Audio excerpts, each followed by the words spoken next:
Yeah, we're back. Good Right. evening, New York City. Greetings to the world. You're tuned in to Chirp About It Live. I am your host, Pat Sainville. We're broadcasting on the City World Radio Network in the great city of Manhattan. Let me tell you, great city. Today's 9/11, September 11th. That's right. We all know what happened 17 years ago. Yep. And you know what? We're all here. We're still standing. Damn right. So God bless America. God bless New York City. God bless you all. All right, that intro you just heard was, of course, by Mr. Ian Bamberger and Marlene Wilfane. My lovely team. Yeah, we're back. We're back. Oh, boy, do we have an incredible show for you tonight. You know, it's also Fashion Week. We have a special guest in the house. He goes by the name of Dale Blagrove. He's a T-shirt designer. His company's called Technically Black, or technically BLK, I should say. Yes. Yeah? Yeah. All right, we good. Couldn't afford the A or the C. Yeah, so well, we're welcome, black. Dale. We're going to hear a lot from Dale in just a little bit, so sit tight for sure. We also have another great friend of mine, another guest, Mr. Rick. Should I say your last name, Rick, or what do you say?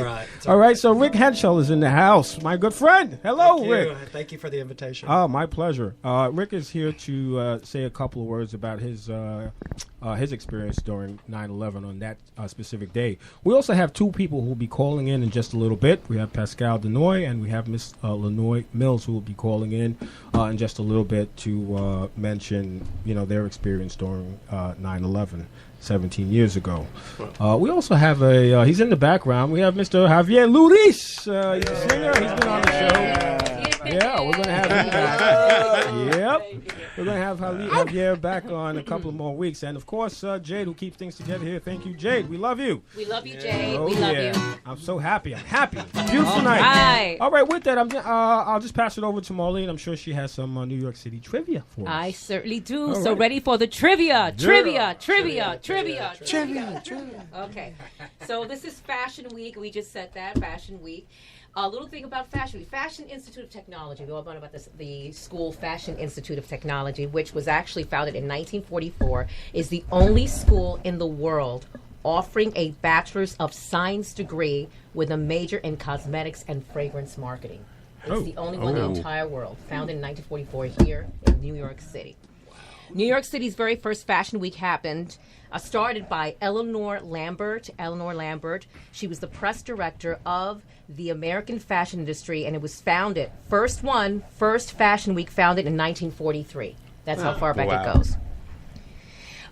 In the mid-1930s, Lambert was the first press director of the Whitney Museum of American Art. Has anybody gone there? It is absolutely gorgeous. It actually, when you look down, you see the High Line. Yeah, it's great. absolutely breathtaking. It is breathtaking. And she also helped to find the Museum of Modern Art. So she founded various things. She's always involved in art and fashion. And God bless her soul. She passed away in 2003, lived 100 years old. Miss Eleanor Lambert. And one final thing. If your last name is Bamberger, you may be related to Louis Bamberger, who founded Bamberger Retail Store, which was bought over by Macy's in 1929. And he founded WORAM Radio. I think you're related to him. Your father told me you're distant relations. A distant cousin. I've been hearing this my whole life. So you all related to Louis Bamberger. Oh, yeah. Oh, my God. I love Distantly. it. Distantly. That's so wonderful. That's so great. That's what they say. WOR. He founded WOR in Bamberger's department store because he needed to raise sales. So on the 6th floor, they had an actual room where they ran advertisements. And then from WOR came 98.7 KISS later on. Oh, that is right. Yeah, that's wild. So I thought I'd throw that out to you. So that's the trivia for today. Look at that. That's beautiful trivia. Who's on Chirp About It Live right next to me, huh? A Bamberger right here, right now. Ooh, I love it. Playing guitar. By the way, Ian, I have to say I haven't seen you since your lovely wedding. I wish you all the best. Thank you, sir. That. And you have such a wonderful family and friends. I have to say, I'm sure Marlene would attest to this. We had a wonderful time, and I was so impressed by everything. I appreciate it. Yeah. I hope you guys had good food, great dancing. Enjoyed it. That was so much fun. Beautiful, beautiful. Fun. Congratulations again. Yeah. Thank you. Very All proud. right. With that, thank you, Marlene. You're All welcome. Right. Well, this is Trivia. New York City. All right, I want to pay a little bit more respect. I want to touch more on 9/11. Yeah. I just actually got off the subway, and tears came to my eyes. Number one, because I couldn't imagine how many people are out there. In fact, I'm so happy that we're actually broadcasting down right up the block from the World Trade Center. Yes, we are. Isn't that amazing? Yeah, Huge that's I'm wild. proud of gathering myself. there. I'm proud of all of us. Yeah. Yeah. And I'm so happy to see everyone outside right now partying. Not crying. Some people are sobbing, Yeah. But for the most Celebrating. part, they're celebrating life. Yes. Celebrating. They're celebrating life. With that, Rick, I know we chatted a little bit earlier on this week or last week, and you have a couple of words to say about 9/11. Where were you at that morning? Well, I was actually giving a presentation to John Tishman, who actually developed the two towers. Oh. And he was building Wow. the Westin Times Square.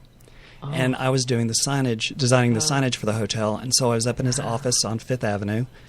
And he, about the first hit, they came in and whispered in his ear. And he looked at me and he said, "I'm sorry, I have to go. There's been a problem." And I was kind of confused. And then the second hit, and they came back in, and security escorted me out, took me all the way down to the ground floor, and actually threw me out on the street. I mean, it was crazy, crazy, crazy. And I had an office on 36 and 6, and I actually had a clear view of the two towers from my office on the 24th floor. And so when I got back to my office, I actually watched the second tower fall. Oh no! So all I could do is just, what do you do? Wow. You're participating. You're physically there, and you're knowing that all these people are dying. And it was tragic, but really, really. And so that was my story. But it's actually giving a presentation to the developer that developed the two towers, which was kind of bizarre. Yeah, that's what I found bizarre. I want to ask a question. What did you do once you saw that happen? What was your first reaction? Well, actually, nobody could call in or call out. Everybody was having, all the there was total confusion and craziness. But my mother actually called me, got me on the phone, like your mothers do. As they should. And she asked me if I was okay, and she wanted to know, what was going on. And I just said, well, I actually watched. The first tower had already fallen by the time I got back to my office, but the second tower was actually falling, and it was something that I'll never forget, of course. But now I'm just trying to celebrate all these lives that were taken away from us in a tragic way. Yeah. That's the reason why I actually invited you to come on to the show, because first of all, I found it very ironic that you were at having a meeting with Mr. Tishman, yeah, who it's tragic. He was developer of World Trade Center. Of World Trade Center. Now I think we have who's the new guy who took over? Is it Silverstein? Silverstein? Oh, Larry Silverstein. Yes, Larry Silverstein. Larry Silverstein, yes. Larry Silverstein. All right, well, thank you for that, Rick. just hang around. We're going to... I'm not going anywhere. Of course. You're not going anywhere. You're not going anywhere, honey. We also have another... we have a caller on the line, another person who had a bad experience with 9/11. Mr. Pascal Denoy, are you on the line? Oh, yes. Good evening. Good evening, Pascal. Folks, Pascal, I know you were actually affected tremendously during 9/11. Why don't you tell us your story on that day? Well, it's first of all, it was 17 years ago, and I was living one block south of the beautiful Twin Towers. And I just on 120 Cedar Street, the area just behind the first line of defense, the fire station over there, on I guess it's Liberty Street and Cedar. So when the first plane hit the North Tower, I was like sitting home with my 3 years old daughter, Ava, at that time, and basically I was like taking her. It was like about 9:15, I believe, when the first plane hit the tower, and I picked her up and went down to bring her to a nursery school in the Battery Park over there, and that's when I saw that there were like already some signs of fire and some balls of fire coming down from the North Tower, and that was like people already starting to run in the street, but that was only the first plane, so nobody really knew if it was an attack yet. Yeah. But it was like basically something that was suspicious that a plane went into the tower. That's what a business person told me at that time. That was like running in my direction, and we saw like the basically the what I call like fire balls coming down from the tower.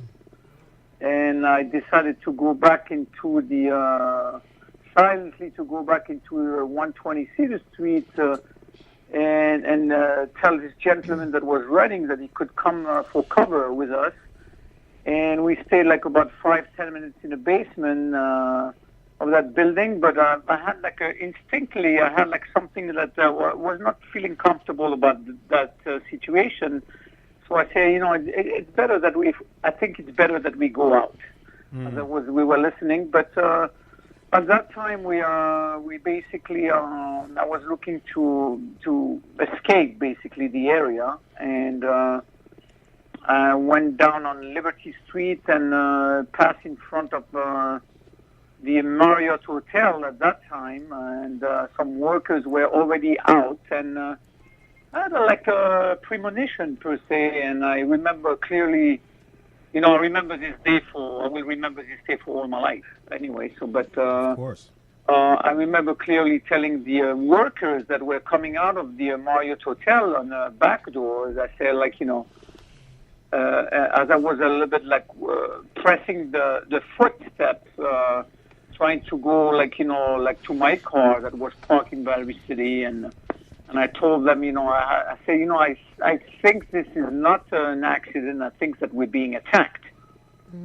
And I remember telling them, you better get out of it, or and in a not a nice way, because I wasn't very excited this way, because I saw already half a body on the street. Cut and some smoking tires, and so that's when we, with my daughter, who I was protecting and hiding her in my chest, basically in my heart. She was 3.5 years old, so we crossed the highway, and it was a beautiful day, of course, on that September 11, and. We basically, the helicopter was there. The fire department, the Braves had already closed the north end of the highway. So we crossed to Battery Park City, and we went and basically. Long story short, took refuge where the Jewish museum, which was still not built completely, and the Hilton Hotel over there was like also in construction. It was 17 years ago, and that's when I was speaking to a gentleman that was coming out with this. Robe, a night robe, because it was early in the morning. He was living there, and we were watching along with hundreds of people that were watching the fire now that was going heavily, and the helicopter, and pondering, if anybody would be able to put the fire out. What, and what? if that, Go ahead. I'm sorry? No, go ahead. I was going to ask you when did you see? Did you actually see the second plane hit the second Well, tower? I was coming to that. Okay. Then, I was like on the lawn over there, like reflecting on all that, and like now, seeing like the people coming and gathering and hundreds of people running. And then there's like a guard that was there and told me like, that I shouldn't stay on the lawn here because it was like sacred ground and whatever. So I stood up, and then at that point I was like seeing all the firemen and some police officer and whatever, and they were like screaming into the walkie-talkie, Joe, get that fuck out of there, it's gonna, whatever. That was literally his words, and I'm trying to put it back in perspective. And as I was like starting to run also and panicking, that's when we saw the second plane coming from the Statue of Liberty, and that was like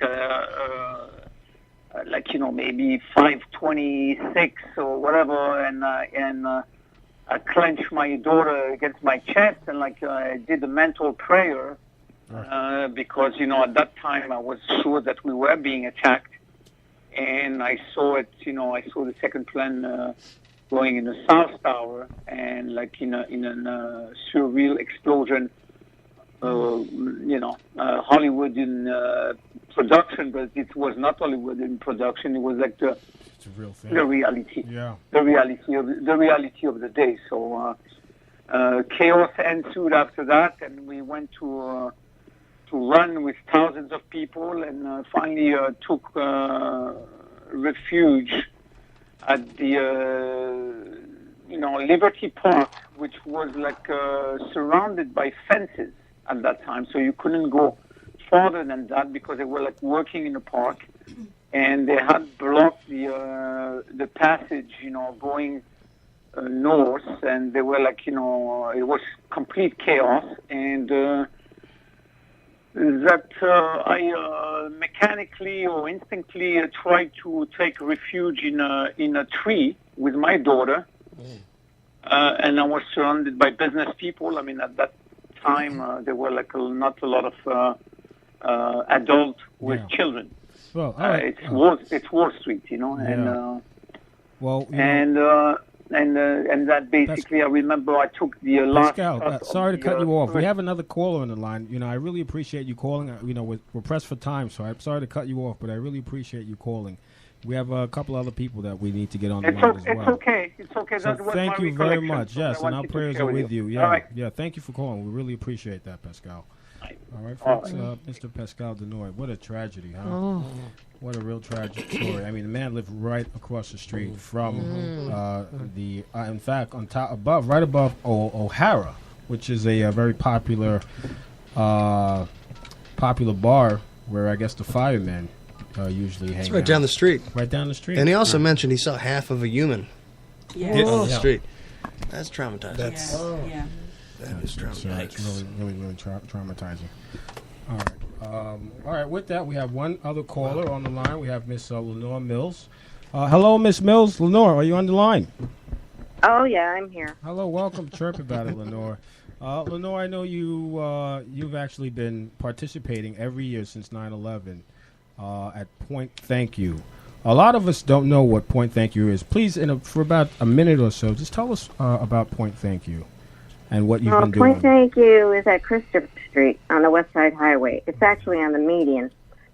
And it was a gathering point for New Yorkers who, in the first day after 9/11, they gathered to show appreciation for the rescue and recovery workers. Are you there? They held up signs of support as the workers traveled to and from Ground Zero on the highway. Yeah. Are those what would you call the first responders? Yes. Yeah. And how long have you been doing this? So, how long have you been coming to Point Thank You? Well, the thing is, in the beginning, there was a whole group of people in the first few days.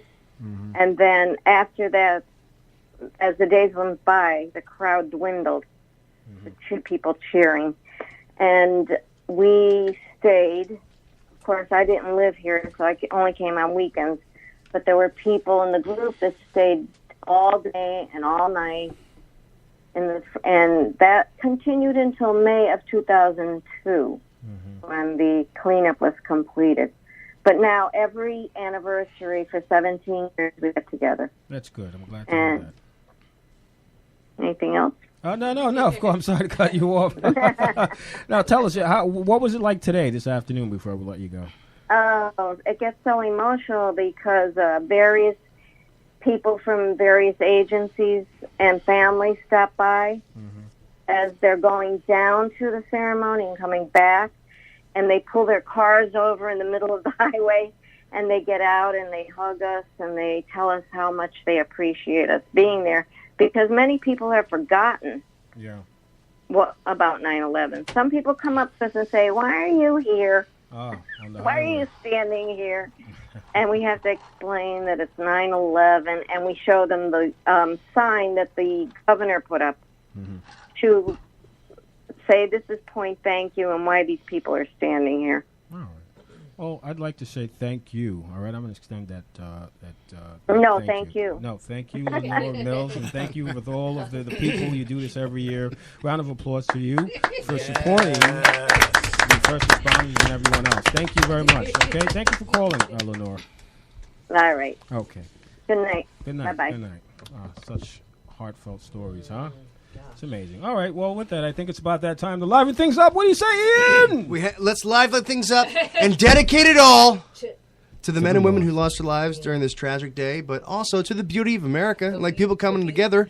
My commute here, I saw hundreds of people having a good time. Having a good time. You know, embracing Let's do this it. city and this country. So I'm down for that. All right. All right. Folks. All right. All right, John. All right. Let's do it. All right, Jay, give us some of that tune. These comments you're about to hear are real comments from real New Yorkers, your mothers, your brothers, your sex partners, your whomever. All right, Ian, kick it off. All right, we're going to kick it off with you from Columbia Heights. And you says this. It takes the skills of a Jedi fighter pilot to dodge the other umbrellas on the New York City sidewalks. And I'm telling you, since this new season is coming in, you have to dodge them. You have to have skill. You're going to lose an eye. You might lose, a piercing if it catches your ear. I don't know. But watch out for the umbrellas. Especially yesterday. Today we had a break in 5 from the rain. We did. And we got Florence coming in. I hope she doesn't hit us. Stay away, Florence. Stay away. All right. All right. Thanks. Who was the chirper, by the way? That was Hugh from Columbia Heights. All right. Well, thank you for that chirp, Hugh. Also, folks, if you'd like to call in with your chirp, call 646-690-2976. With that, Rick, what do you have to chirp about this day? Okay, this is from Trisha in Brooklyn. That feeling when you just so happen to be listening to Billy Joel's New York State of Mind, Ian, in a car as it crosses the Manhattan Bridge. The view of the Statue of Liberty is simply priceless. Hashtag I love NYC. That's a beautiful moment. That's a beautiful moment. That's very positive. That's celebration. Celebration. Let's keep it up. Wow, well, thank you for that chirp. We love it. All right, Dale. What do you have to chirp about? Oh my God, this is amazing. I'm loving this when I feel it. Music in the subway is a terrible idea. Well, a musician may entertain some passengers. They also are bothering others, and people shouldn't have to listen to the music that annoys them. That's my damn chirp. I love it. All right. So that's from Shannon in Washington Heights. Thank you for that chirp, Shannon. It's Shannon? Yeah. Shannon? Shannon. I'll remember that name, Shannon. I'll remember that name, Shannon. That's a great chirp. Well, I mean, it's. What's your take on that? I think it's great if you have a choice of what you're listening to. Yeah. But we go from the mariachis from between two streets, and then the next one is the old guys giving me some gospel singing, and then there's somebody else on the the congos or whatever they're playing. They do play the and I suffer from migraines. All right, there you go. That's what it is. But at the same time, that's why we love this city. That's Yeah. true. We just have a plethora of wonderful It's beings. never boring. Humans. Never boring. Never a dull moment. Well, I like to listen to Never. them. I like to listen to them on the subway On the track, subway- on the but subway definitely track. not in the subway cars. I hear you. Yeah, I like I them on hear the you. tracks. I don't think anyone should be forced to listen to anything they don't want. Yeah, That's just my take. But hey, it call is it- what it is. All right, with that, the lovely Sherry, would you like to chirp about it today? Come on. Well, I, Do you have one? I know. Yeah, but Well, she has her own chirp. I remember. no, I just wanted to say something. Okay, sure, in, sure, in please. relation to what you just said, I think that this is New York City, Yeah. and playing music in the subway is part of being in New York City. Very true. And you don't really have to agree with what's going on. You can just go forward and not listen. You have an option. It's you don't have to listen. Yeah. So this is a free country. So I just wanted to, expand on that. I agree. I agree with you. You know what? That's a round of applause because, especially on a day like today. Love that. Yep. love Yay! that. Free country, and we do what we do. Shall I? That's right. All right, Marlene Villafan, what do you have? Okay, I have one. All right, this is from Kate Midtown. Kate, this is what you wrote. Okay, ready? All right. Even when it feels like 1,000,000 degrees, the trash on the sidewalk smells awful, and people on the subway are complete jerks. There's no place in the world I love as much as New York City. What's your favorite thing about the city? Kate Midtown, thank you. All right. What's that last thing? What's the favorite thing? What is it? Tell me again, Marlene. Okay, I'll do it again. The Even last- when it feels like 1,000,000 degrees, the trash on the sidewalk smells awful, and the people in the subway Yeah. are complete jerks. There's no place in the world I love as much as New York City. What's your favorite thing about the freaking city? All that. Little All smell. that, and you still have love for the city, huh? I love it. Well, keep them coming. Keep them coming for sure. That's a great one. All that and then some, and we still love the city. All right, we're not Ian. What do you have? All right, this is Penny from Murray Hill. Penny from Murray Hill. So much construction going on in this city. I'm waiting for the day I wake up and the news says New York is done. We're finished. That's not common. We're done. Hashtag noisy city. Hashtag constant headache. Imagine that. Oh, here's the news, ladies and gentlemen. We are done building. That'll Everything is never. done. I don't think Go that'll to sleep. ever No, happen. no. Can you way. imagine that? Can you I don't imagine know. that? Would it get more expensive? Well, who knows? For quiet. God damn. But it's just constant pounding all over, everywhere you go. It's just boom, boom, boom, boom, boom, all over the city. Make a song hey. about that. That's not gonna, yeah. Well, we love it. It is what it is. All right, Rick, what do you have? I think we'll do one more round of chirps, then we'll take a break by Mr. Ian Bamberger. This is from Desi in Astoria. Desi. Overheard on the Greyhound bus, New York crossing into the View. There she is, Manhattan. That bitch with a filthy mouth. Yo, what's up, bitch? Oh, goodness. Bet he's regretting that now. But. Oh my god. Oh my god. Desi, I hope you remember what you said. 17 Yeah, years damn right, ago. girl. Well, say, is that the chirp? Is that the That's whole- a chirp. That's it. That's it. There she is. That That Manhattan. bitch with a filthy mouth. Get the hell out of our city! That's my goodness. right. Desi, what the? Desi. Well, where's she coming from? I wonder where she's coming from. You know, Or she's him. coming from somewhere. Or She's he. on a Greyhound bus. She's coming in from somewhere. She spots New York City. All right, we'll take it. Thank you for that chirp, Desi. Anyhow, all right there. What do you have? All right, we have, looks like pointing to the Warworth building. A stranger asked me, is that the Empire State Building? I said, no, the Empire State Building was relocated to 34th Street.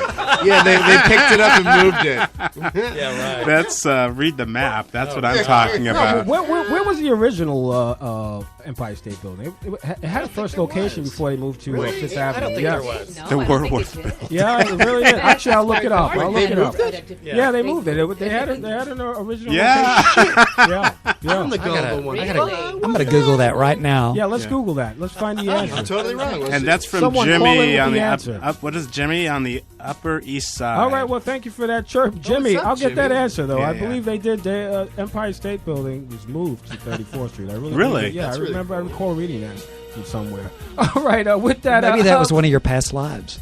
Perhaps. You never know. All right, Marlene, what do you have? Okay, I have Clarence from Brooklyn. Okay.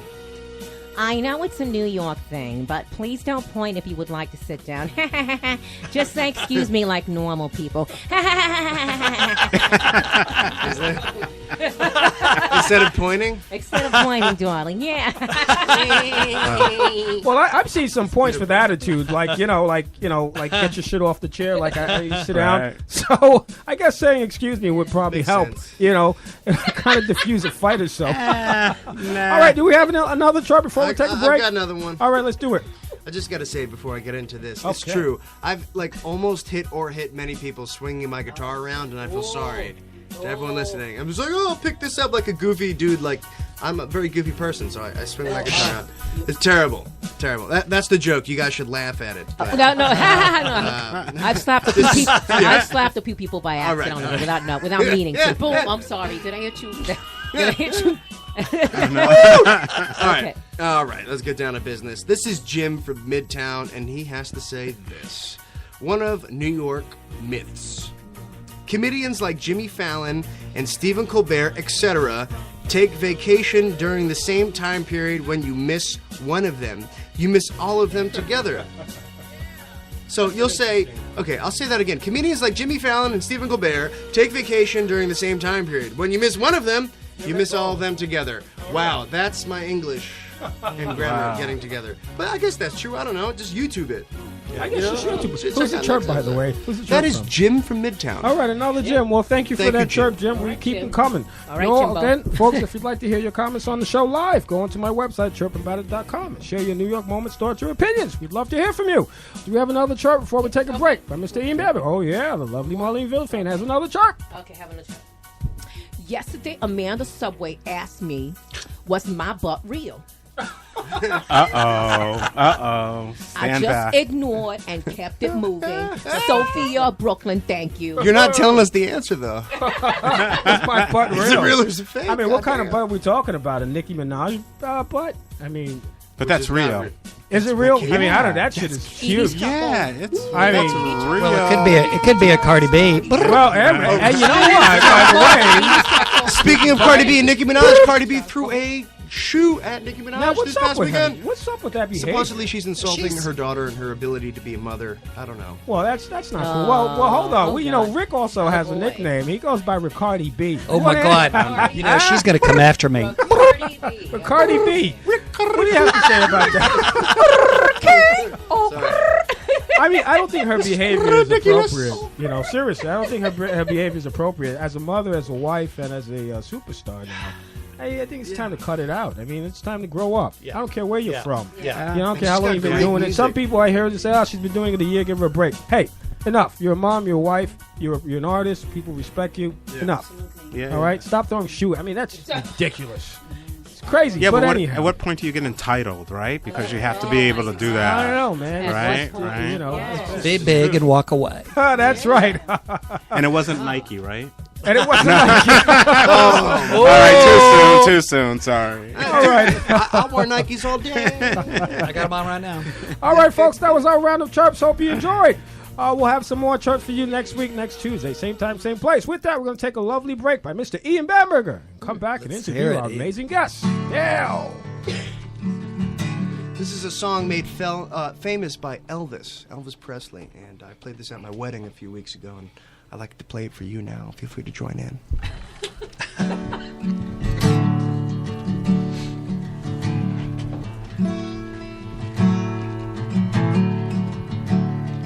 Wise men say only fools rush in, but I can't help falling in love with you. Shall I stay? Would it be in sin? For I can't help falling in love with you. Like a river flows surely to the sea, darling, so it goes. Some things are meant to be. Take my hand, take my whole life too, for I can't help falling in love with you. Like a river flows surely to the sea, darling, so it goes. Some things are meant to be. Take my hand, take my whole life too, for I can't help falling in love with you, for I can't help falling in love with you.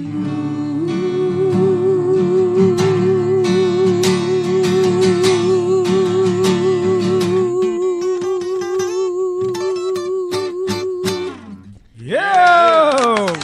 Ian Bamberger, Marlene Villafane. We'll be right back. The wedding song, darling. The wedding song. Hi, folks. This is Ed Lemo. Who is Ed Lemo and why should I listen? Ed Lemo is an attorney that is unique in that he gives consumers good, solid information about the law that will help protect them against irresponsible drivers, landowners, and doctors and hospitals who are negligent and cause you harm. Ed Lemo has been representing individuals against insurance companies since 1984. Ed Lemo limits his practice to accident, injury, and medical malpractice claims. You can find out more about me at my website at www.lemolaw.com. That's www.lemolaw.com, or you can reach me at 646-522-9082. So if you're injured in an accident or a victim of malpractice and you need a trial attorney who has experience in the courtroom and gets results, call Ed Lemo at 646-522-9082, or you can reach me at edwardlemo@yahoo.com. Or you can go to my website for further information, www.lemolaw.com. You'll be glad you did. Thank you. All right, lemolaw.com, a great personal injury attorney, Mr. Ed Lemo. So please check him out, lemolaw.com. Also, the show is brought to you by Chirpin' Chickens, chirpinchickens.com. Go onto their website, download their app for a huge discount on any meal. All right, chirpinchickens.com. We also have Accordia Shipping, one of our sponsors. Accordia Shipping for all of your shipping needs. Accordia Well, Shipping. visit AccordiaShipping.com. Also, Papa John's for your dinner tonight. Order a pie on Papa John's through PapaJohns.com. All right, download their app. Papa John. For pizza. All right, with that, great song, by the way. Ian and Marlene. Amazing. I love it, huh? We're so lucky to have you Always both. fun to play. And I'm telling play you. the show. Ian, I What a don't know show. what to tell you. You know, it's just Yeah. Grazie. you just sorry. I mean, what can I say? All right, with that, we have Mr. Dale Blagrove. Am I pronouncing that correctly? Yeah, that's Yes. close enough. All right, yeah. Mr. Dale, welcome. Welcome, Dale. How Thank are you? I'm awesome, man. I hope you're having Glad a to good be- time so far. I'm Sure. having an amazing time. I would have joined into singing, but I'm banned from singing for life. Who banned you? My mother. You might. Well, maybe we're going to collaborate at the end of the show. How about that, huh? Awesome. All right. Love that. So bad. Oh my So bad. God. Well, no, it's great to be here. Well, Thank welcome, you so welcome, much. Dale.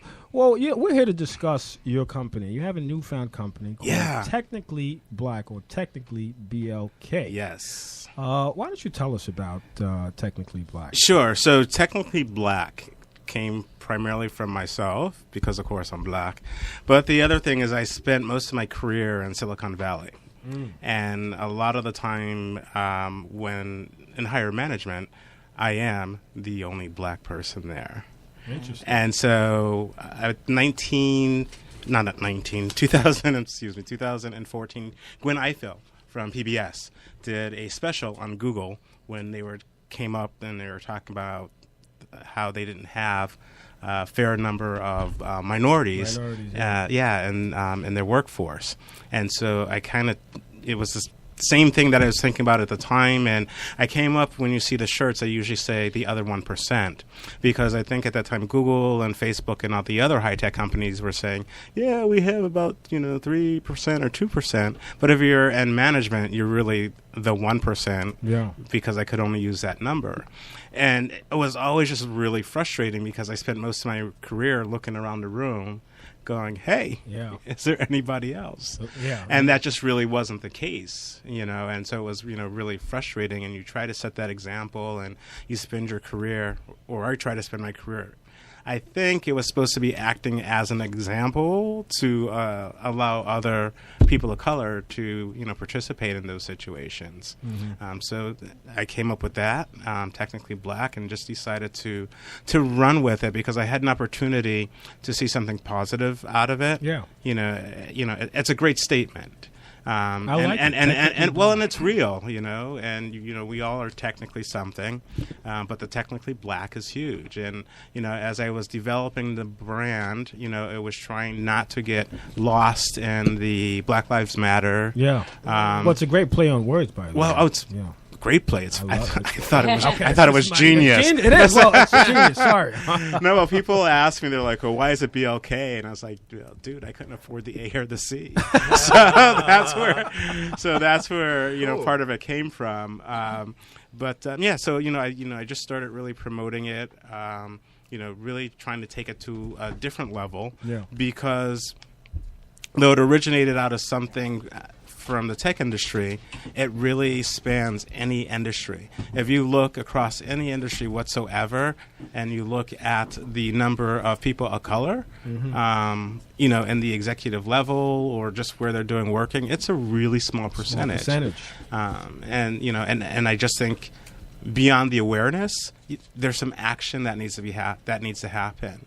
And I say with the privilege that I was granted to have this experience, I should be teaching others, and making that way for them. Because, a lot of the times, they make their money and they kind of duck away in the corner, or they have their job, and everyone is so focused on keeping their little job and not really worrying about making a real impact. An impact. Yeah, and the closest that I've come to seeing something like that done is with Silicon Harlem. They're a great group, and they're up in Harlem, and they're really focused on bringing technology, within to the group and in the community. They run hackathons or codathons for the kids. So there are things like that are going on, but I'm still focusing on what I'd like to do is get people of color to participate in life at the speed of the internet. I love it. Right, and that's the huge thing. That's genius. Yeah, because once we realize that we're able to participate in a different way, and I'll tell you what the different way is. There are great things that are going to happen for just the world, the world in itself. And when I say at the speed of internet, that's that's training. That's really learning how to do things. We spend a lot of the time structured on what we're supposed to do. So like in life, you go to school, you go to college, you get your degree, da-da-da-da. And most of us that have gone to, school, college, and got our degrees really realize that really sucks, right? Because we end up doing something, elsewhere. But, the thing is it's really to, show people that you don't need a degree to create an app. Got you. Right? True. And that's a huge thing. And so to empower kids, empower adults to do things, we still train our people, I think, in an old way, right? So you have to go to school, you have to do this, you have to have your business plan, you have to do this. And when everyone tells me that, I just look at them and it's like, there are all these immigrants that come in here every day. They can't read. They don't know English, and they open up a shop, and it becomes something really big. So I don't have to spend 12 years trying to figure this out to make money, right? So so that's a huge thing that I kind of see where things are now. But more important that I'm trying to grasp and shift a little bit is that because we have that mindset and model, even though we do things like great groups like Black Girls Code and things like that are out there, we are teaching people to use the to use the internet, but not profit from the internet. Use right. the internet, but not profit. Right, because see, that's a huge difference. Because if you notice, a few years ago, there was a shift, right? So that means after jobs and after all these people made their money off the internet, and we just slowly started getting into it, they were like, okay, get off the internet. You know, it's not good for you. Right, I have my million, so I don't. It doesn't really matter, right? Yeah. And so, you know, the idea is, you know, to still tell people right now, don't get off the internet. There's lots more money to be made on it, and we should be able to profit from it. How? Creating our own games, creating our own devices, internet devices. You know, the tricky thing that I've learned to navigate is that you have to understand there are two worlds in business, right? Yes. So that means there's white corporate America, and then there's everybody else, right? And so you have to know that there are two sets of rules, and you have to know that you have to play both sets of rules to be successful in it. Yeah. And so that's the challenge, that I'm working on, trying to navigate through, trying to educate people through.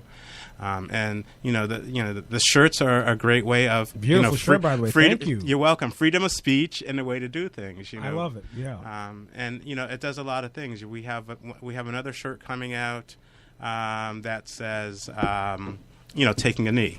Taking a knee. Taking a knee. That's controversial. It is. Now, is this? But I'm black, so that's controversial. Kaepernick was right with everything he did. Kaepernick was right with sure. everything he did, sure. and he was not even allowed to enter the NFL for a few years, where people way below his skill were in second string, third string quarterbacks. This man was a franchise starting quarterback for the 49ers. So. Right. It's terrible. It shows a lot of bad stuff to the NFL. Yeah, but see, that's exactly part of the point, though, right? Because I like the messages that are simple, because you'll notice they get hijacked very quickly, not by us. What do you mean by everything? Yeah.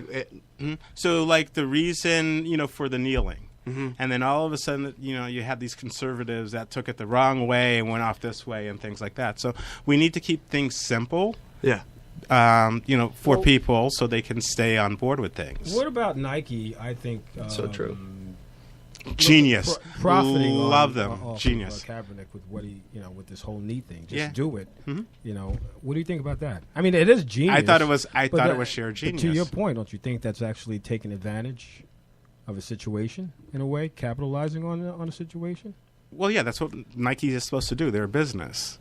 I mean, but I know, I know what you're saying. But they're not taking advantage of it. Nike's not taking advantage. No? They're bringing something to light that Kaepernick was, in my opinion, he was put on the sideline. No pun intended. No, I get. But you. what about the $31 million Nike made off of it? That's good, right? It's good. It's not bad. But the real question is, though, they put it out there. There's no one from Nike that says, "But this is still our belief." Right.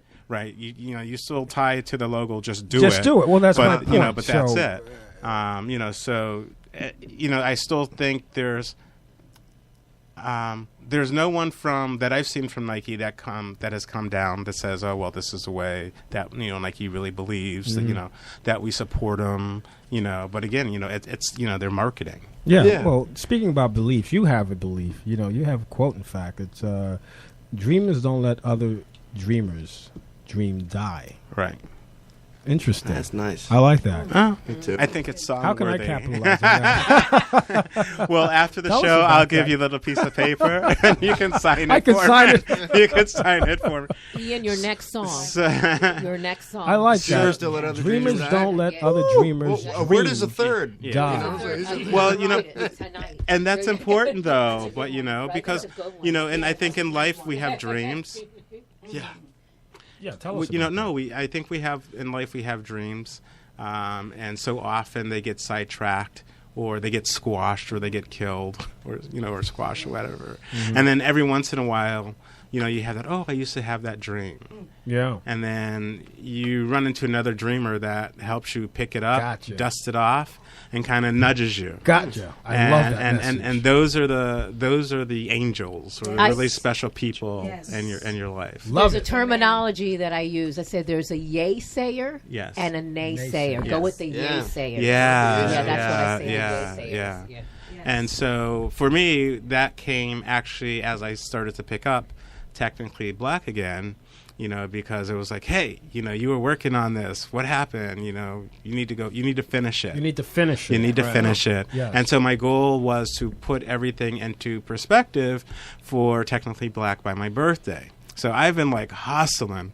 I mean, there's no tomorrow. I mean, I'm keep hustling like I've never hustled before, right? It's it's a hustle, man. You got to get out and do it. And the good things that I find coming out with Technically Black is, aside from the shirts, I'm a Toastmaster, so I do a lot of public speaking. Mm-hmm. So it kind of lends and gives my voice something solid to work on. But the other thing that I'm really, really excited about is in 2 weeks, we kind of launch our own podcast. Yes, I wanted to speak about that. Yeah. So I'm really excited about it. It's actually going to come out on Fridays.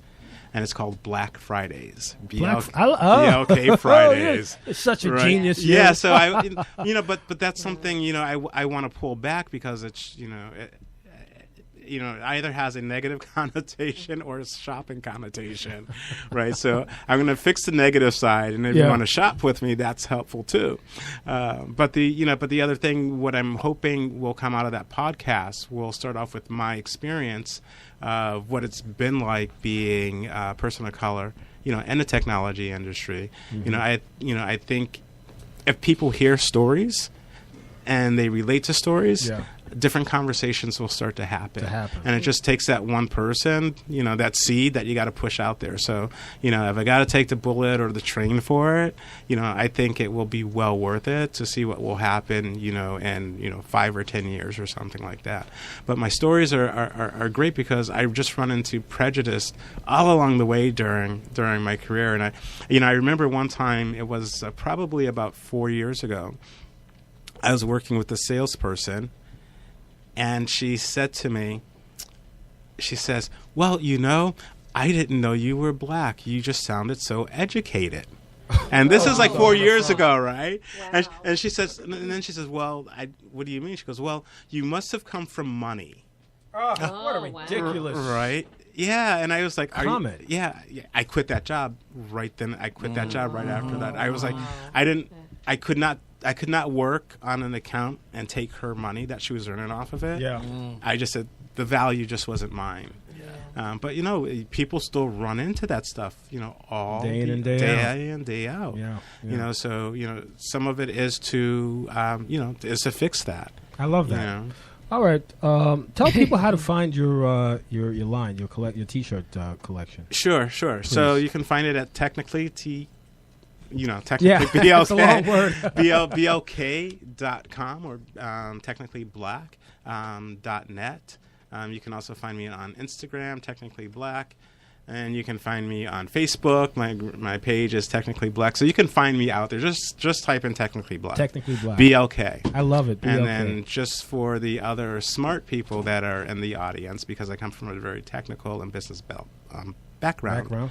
I've also took the website Technically White, just in case anybody wants it. URL. I love it. Smart. You're a genius. So we'll keep the branding nice and clean. I love it. Smart as I love it. Well, Dale, thank you for coming on the show. In fact, Jada, we have another minute or so.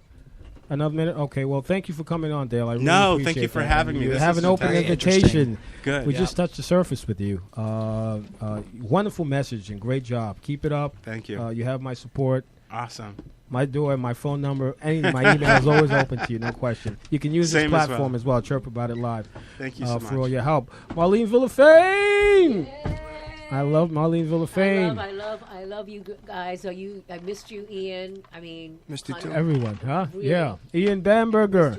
Thank you. Yep. Sherry. You didn't say much, but she's behind scenes. Yeah. And of course we have Ricardi B. Rick. Thank you very much. Well, folks, the show has come to an end. Thank you for tuning in. Please tune in next week, same time, same place. In fact, next week we're on for 2 hours. So we're on for 2 hours, an extra hour next week, Tuesday. Same time, same place. City World Radio Network. Chirp About It Live. Bye-bye.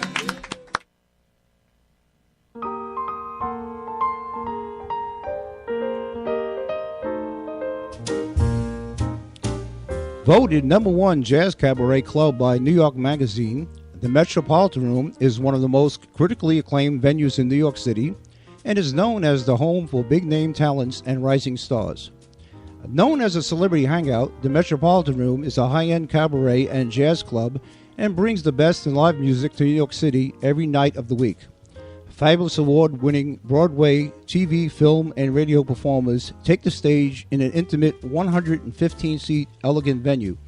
Aside from the great, highly professional artistic shows and audience, Metropolitan Room provides an exceptional appetizer and dessert menu as well as exotic and specialty drinks prepared by top New York City bartenders.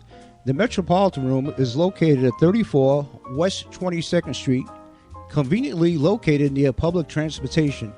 For information or reservations, call area code 212-206-0440. Once again, the area code is 212-206-0440. Or go to their website at www.metropolitanroom.com.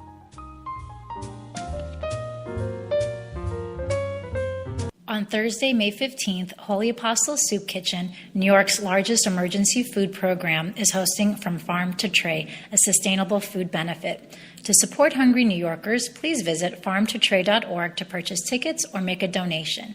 Guests at From Farm to Tray will dine in the beautiful landmark Holy Apostles Church, a space that New York Times journalist Anna Quinlan named the most majestic dining room in New York City. Visit farmtotray.org for details. See you at the Soup Kitchen. Sparky the Fire Dog here. Protect your family from fire. Make sure your home has smoke alarms in every bedroom, outside your sleeping areas, and on every level of your home, even your basement. For games and activities, go to sparky.org. We want to keep you, your family, and your community safer from fire. This message brought to you by the National Fire Protection Association and your local fire department. Visit sparky.org. On Thursday, May 15th, Holy Apostles Soup Kitchen, New York's largest emergency food program, is hosting From Farm to